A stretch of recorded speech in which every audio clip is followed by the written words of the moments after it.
আমাদের মধ্যে রেডি হয়ে গেছে পাখা। দেখেন কেমন হাওয়া হচ্ছে।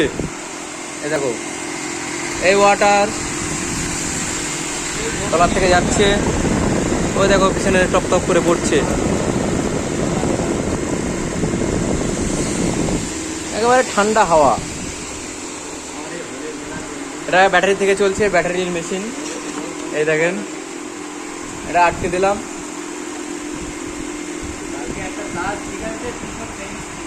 দেখেন আমাদের পাখা রেডি। এই মোড়া দেওয়ার সিস্টেম আছে,